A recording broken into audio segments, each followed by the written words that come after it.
দাওয়াতের কাজ হওয়া দরকার ছিল লিওয়াজহিল্লাহ। এই দাওয়াতের কাজগুলা নিয়ে কত ছলচাতুরি করতেছি আমরা। হ্যাঁ, আমরা একজনকে আনবো বিদায় খুব চেষ্টা করছি, আরেকজনকে কেমনে ভিতরে ঢুকাবো। একজনকে বাইরে থেকে আনার জন্য চেষ্টা করছি, আরেকজনকে কেমনে ভিতরে ঢুকায়। তার বলে কোন বক্ত বলে কারে পাথর মারছে, তার বিরুদ্ধে কেস করে অনেক চেষ্টা করছে। এখন ভাই এগুলো অহংকার করে আপনি মন খারাপ করে তো লাভ নাই। আপনি বলতেছেন সেই কিছুই জানে না, সেই বন্ধ, সে বলতেছেন তো বলতেছেন, কিন্তু ভদ্রলোক যেখানে যায় রাতে 3টা বাজলো মানুষ হয়, 4টা বাজলো মানুষ হয়, 1-2 জন মানুষ না, লাখে লাখে মানুষ। আপনি আপনার রাজনৈতিক উইং গুলা ব্যবহার করে এই মানুষগুলা আনেন। এক জায়গায় প্রোগ্রাম হলে পুরো বাংলাদেশ থেকে মানুষগুলো আসলে স্বাভাবিক 1-2 লাখ 3 লাখ মানুষ হয়ে যায়, 10-15 লাখ না, অতগুলো জায়গা বাংলাদেশে নেই। এগুলা বাকুয়াস কথাবার্তা।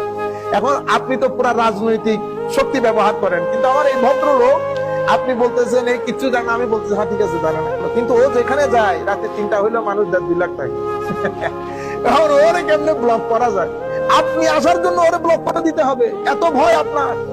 আপনারা এতগুলো মানুষ মিডিয়ার মধ্যে কাজ করতেছে, শুধু আমার পক্ষ থেকে ফারুকী সাহেব একজন, আপনি লোক নিতে পারেন নাই, জবাই করে মেরে ফেললেন ফারুকীকে। আপনি বলতেছেন না আমাদের সবাই একসাথে হতে হবে, ইউনিটি। ইউনিটি কেমনে হবে? আপনি একজনকে গলায় ছুরি দিয়ে হত্যা করে আপনি যদি ইউনিটির কথা বলেন, কোন ইউনিটি? কোন জায়গার ইউনিটি আমার ভাই? আপনারা বুঝতে পারতেছেন? আমরা বলি যে আমরা মুনাফিকি না করি, যা ভিতরে তা বাইর করি। ভিতরে এক, বাইরে আরেক না রেখে আমার নবীর আরেকটা হাদিস পড়বো, এটা পরে শেষ করে দিচ্ছি। আন আবি হুরায়রা রাদিয়াল্লাহু তাআলা আনহু ইয়াকুল ক্বালা রাসূলুল্লাহ সাল্লাল্লাহু আলাইহি ওয়াসাল্লাম ইয়াখরুজু ফি আখিরিজ জামান রিজালুন ইয়াখতিলুনা দুনিয়া বিদ্দীন। আখেরি জামানায় কিছু মানুষ বের হবে যারা দুনিয়া অর্জনের জন্য দিন বিক্রি করে দেবে। দুনিয়া অর্জনের জন্য দিন বিক্রি করে দেবে। আপনারা বলতে পারেন দিন কেমনে বিক্রি করে? আমাদের দেশে মাদ্রাসায় আপনারা যারা পড়েন, আপনারা সবাই মেইনলি দরিদ্র সীমার নিচ থেকে উঠে আসা। 99%, আমি আর একটু কম বলি, 95% দারিদ্র সীমার নিচ থেকে উঠে আসে, মানে যাদের ঘরের মধ্যে চুলা জ্বলে না, এমন জায়গা থেকে উঠে আসি আমরা।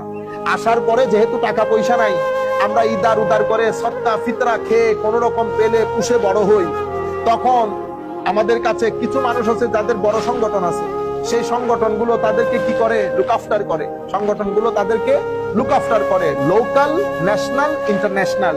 পরে যাদের মাধ্যমে প্রোডাক্ট গুলো বিক্রি হবে, অর্থাৎ ওই ধরনের আইডিওলজির প্রোডাক্ট গুলো যাদের মাধ্যমে বিক্রি হবে, তাদেরকে অনেক বেশি কি করা হয়? স্পন্সর করা হয়। পরে দেখা যায় তাদের গাড়ি, এখন আমি আপনার গাড়ি দেখলে তো আপনাকে জিজ্ঞেস করবো আপনি প্রাডো পাইছেন কই? বুঝতে পেরেছেন তো? তাহলে আপনি একটা সুন্দর করে ট্যাক্সের লোককে বলেন যে আপনি আমাকে